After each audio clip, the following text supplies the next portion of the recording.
My mom made me the scapegoat for years, then she needed me to save her. I was the problem child, the one who could never do anything right. But I wasn't a troublemaker. I was just the one my mom decided to blame for everything.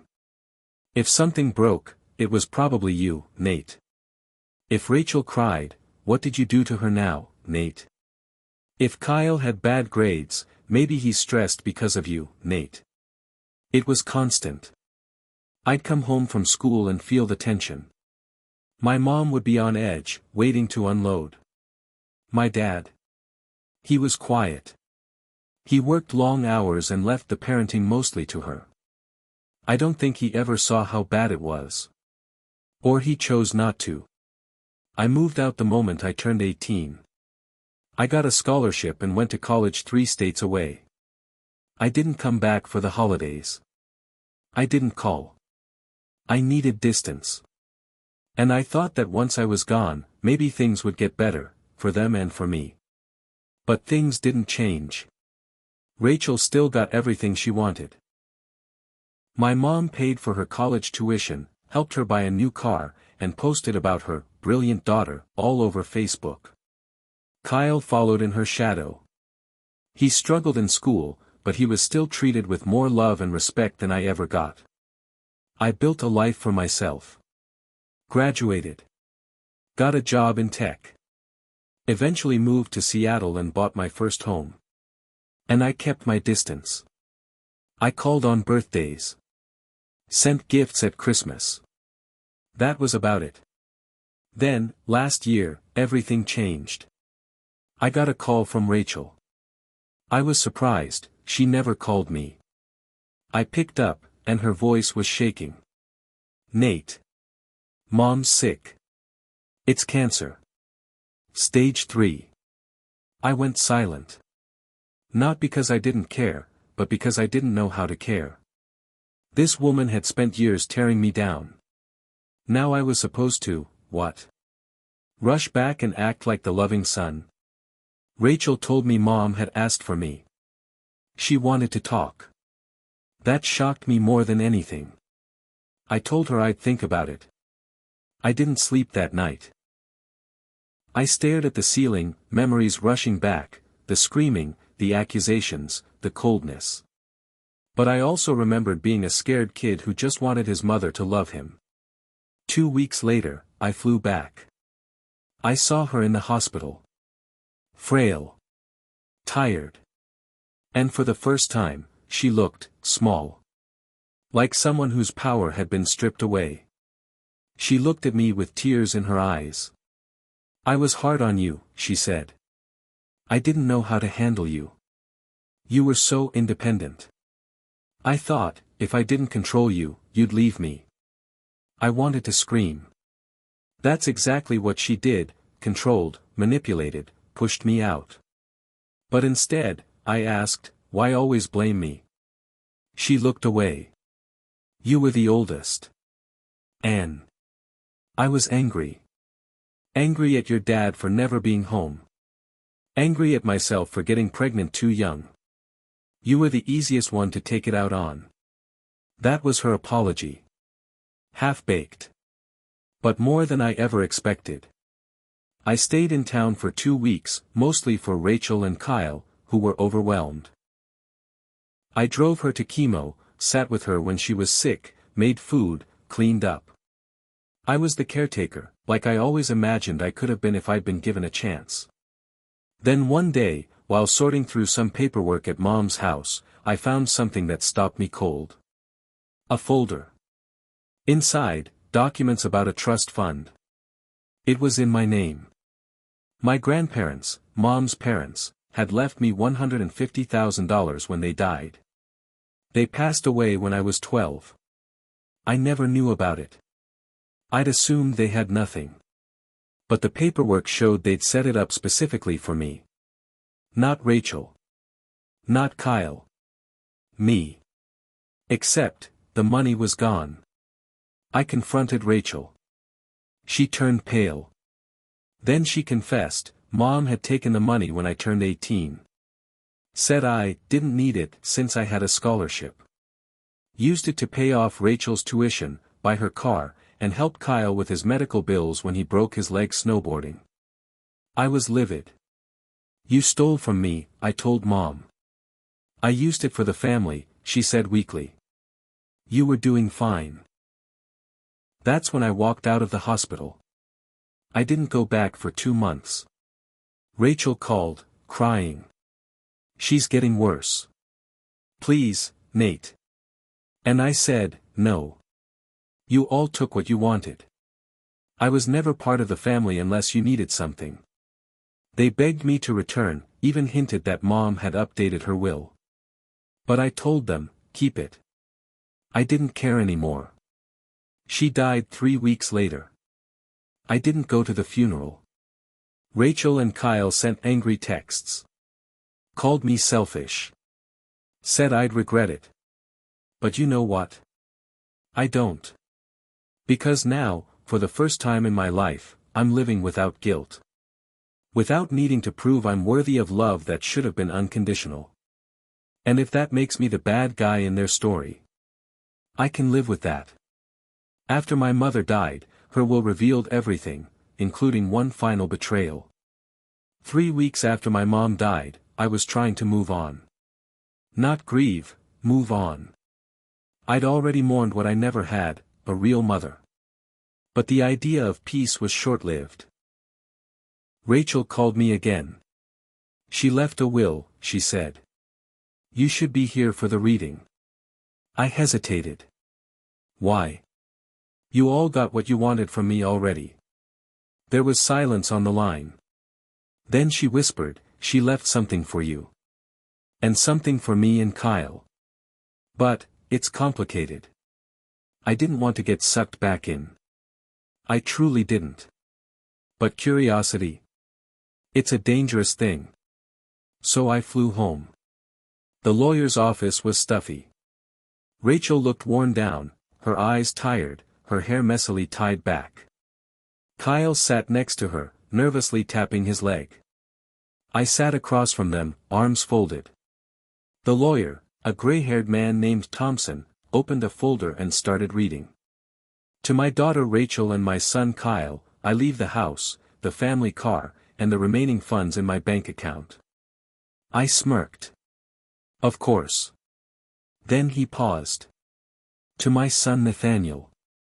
I raised my eyebrows. I leave the contents of the red lockbox in my bedroom closet, and a letter to be read in private. That was it. Kyle shifted uncomfortably. Rachel avoided my gaze. I didn't speak. I just stood, nodded to the lawyer, and left. Back at the house, their house now, I let myself in. I knew the code.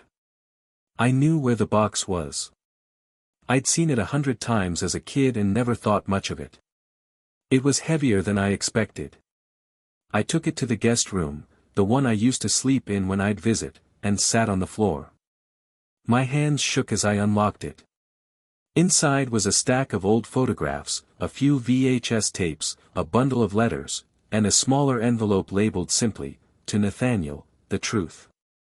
I opened it. Nathaniel. If you're reading this, I'm already gone. I know I never treated you fairly. I know I blamed you for things that were never your fault. I was young, scared, and angry, and you reminded me of things I couldn't face, mistakes, regrets, your father's indifference. But the biggest truth is this, you were not like the others. You were mine. The others, they were not. Rachel is your half-sister. Kyle is your half-brother. Both fathered by different men. You were conceived during the only time in my life I truly felt loved, by a man named David. But I never told him about you. I was afraid. I pushed him away. Your grandparents knew. That's why the trust fund was in your name. They wanted you to have something of your own. I took that from you. In this box, you'll find everything you need, his name, letters he wrote, even photos. I don't know if he's still alive. But he wanted you. I'm sorry. For all of it. Mom. I didn't move. I didn't blink. I just sat there, reading those words over and over. David. I didn't know whether to be angry, relieved, or heartbroken. I went through the box. There were love letters, dated the year before I was born. Photos of a young man with warm eyes. One letter had a return address, Seattle, 1994. My city. I didn't tell Rachel or Kyle what I found. Not yet. Instead, I took the envelope and hired a private investigator. If David was out there, I needed to know. 2 weeks later, I got a call. Mr. Palmer, the PI said. I found him. He's alive. Lives just outside of Portland. Retired Navy. No record of marriage or kids. My heart pounded. I didn't call him. She made me the villain. But after she died, the truth came out. It had been a few months since my mother died. I hadn't spoken to Rachel or Kyle since the day of her funeral, which I didn't attend. They sent angry texts, voicemails, even a letter begging me to come back to the family. But I didn't reply. I felt empty, but in a way that made sense. It wasn't grief I was feeling. It was freedom. Until the phone rang one rainy Saturday in March. It was an unknown number from my hometown. For a moment, I almost let it go to voicemail. But something nudged me to pick up. Hello. Is this Nathaniel Granger? A woman's voice asked. Yes. This is Diane Murphy. I'm the attorney handling your late mother's estate. I believe we need to talk. I sighed. I already told my siblings, whatever's in the will, I don't want it. There was a pause. Mr. Granger. I think you do want to see this. Your mother made some interesting amendments before she passed. Reluctantly, I agreed to a Zoom meeting. She emailed the documents ahead of time, and when I opened the file, I froze. My name was there. Again and again. Apparently, in the final month of her life, my mother had updated her will. The house. The remaining savings. Her personal belongings. All of it, left to me. Nothing for Rachel. Nothing for Kyle. There was even a letter, scanned and attached, written in shaky handwriting. To my son Nathaniel. I can't undo what I did. But I can tell the truth. I blamed you because I couldn't face my own failures. I stole from you. I hurt you. I broke something in you that I now see will never fully heal. Rachel and Kyle, they were never the angels I painted them to be. You were the one who saw clearly. The only one who stood up for yourself. And I punished you for it. I'm sorry. I hope one day you'll forgive me. This is my attempt to do right by you, at least once in my life. Mom. I didn't know what to feel. I forwarded the will to my siblings. I didn't say a word. Rachel's response came the next day. A 3-paragraph email packed with venom. Are you proud of yourself? You manipulated her when she was dying. You abandoned us, and now you're stealing everything. She wasn't in her right mind. You can't possibly think this is fair. I didn't reply. Kyle called me that night. For the first time in years, his voice was calm. Almost apologetic. Dude. I don't know what's going on. But I didn't know about the trust. I didn't know she took that from you. You didn't want to know, I said quietly. He sighed. Maybe. I don't know. But. I'm sorry. For everything. That hit me harder than I expected. I wanted to believe him. But I'd learned not to trust words from my family. I told him I appreciated the call, but I needed space. 3 weeks later, I went back home. Not for them. For closure. The house was smaller than I remembered. The walls looked dull. The rooms echoed. So many years of memories, most of them ugly. I walked through each room slowly. I opened drawers, cabinets, closets. And then I found the box. It was tucked away in the attic, inside an old suitcase. Letters, notebooks, photo albums, even a few VHS tapes. My mother's handwriting was all over it. I sat on the dusty floor and read. There were diary entries going back to 1993, the year I was born. I read about how scared she was. How she felt trapped. How my father had started pulling away. How she resented him for it, but couldn't take it out on him.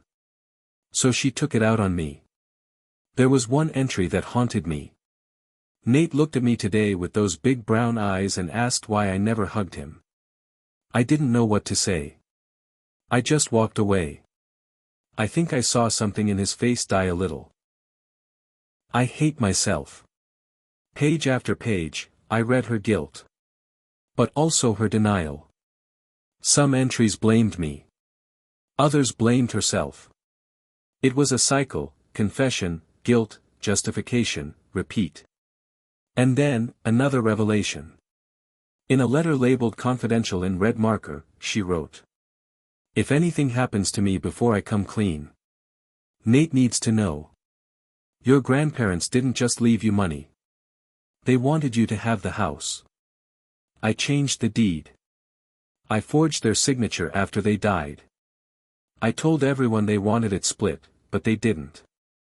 It was supposed to be yours. They trusted you. Not me. Not Rachel. Please, if you ever see this, I'm sorry. I sat there for what felt like hours. I had been robbed. Of love. Of money. Of family. Of truth. And yet, in the end, she tried to fix it. I hired an appraiser and listed the house. It sold in 3 weeks. I didn't tell Rachel or Kyle. I moved the money from the sale and the small remainder of her savings into a trust. But not for me. For someone else. A few years ago, I started mentoring a teen named Luis through a nonprofit. He's 17 now.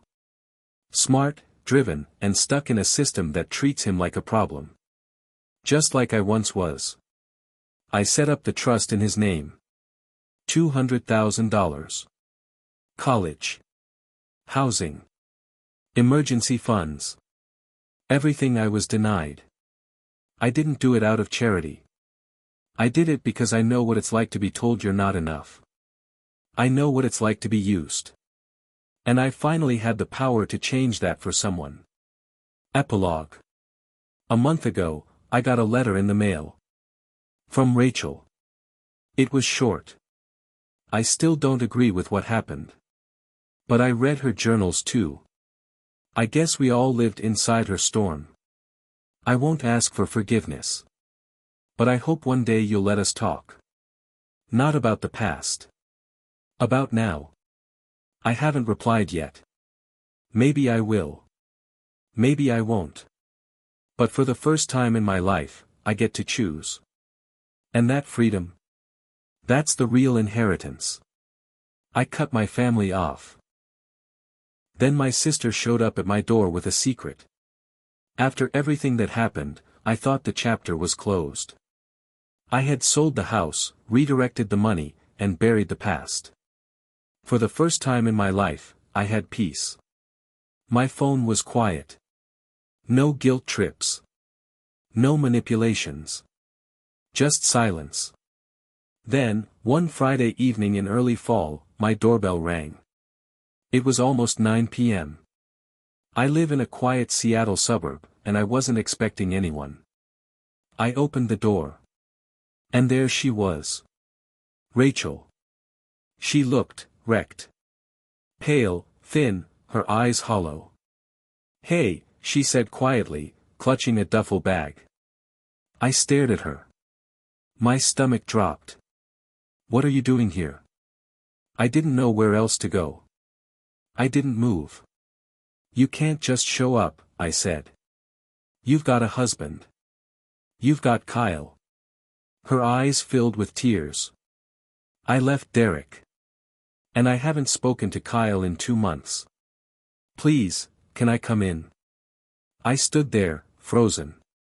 Every instinct told me to shut the door. But curiosity, or maybe compassion, took over. I stepped aside. She walked in, slowly, like she was afraid to breathe. I made tea. She sat at the kitchen table, fingers shaking. She looked like she hadn't eaten in days. I read all of Mom's journals, she began, eyes locked on the cup in front of her. Every page. Every letter. Everything she hid. I stayed silent. She was cruel to you. And I saw it. We all saw it. But we ignored it because it was easier to pretend you were the problem. It made our lives simpler. She looked up at me. Her voice cracked. I'm sorry. I didn't know what to say. I had waited my whole life to hear those words. But now that they were in the air, they felt weightless. Why now? I asked. Why are you really here? She hesitated. Her hands clenched. Because. I think I'm pregnant. And I'm scared. That caught me off guard. I didn't come to dump this on you, she added quickly. When I saw that trust you made for that kid, Luis, I realized something. You became the kind of person Mom never let you be. And I want my child to grow up around people like that.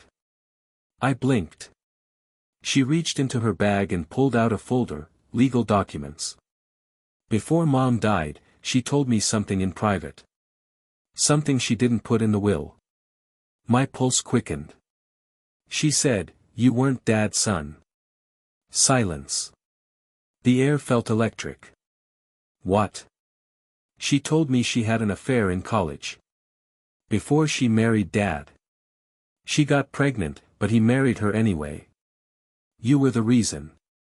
And she resented you for it. I sat down, stunned. I didn't want to believe it, Rachel said. But I did a DNA test. Mine. Kyle's. Then I mailed a hairbrush I took from the house before it sold. Yours. She slid over the results. She was telling the truth. I wasn't related to them. At all. Different father. Different blood. The final betrayal. And the final freedom. I laughed. Not because it was funny. But because it made sense. The pieces finally fit.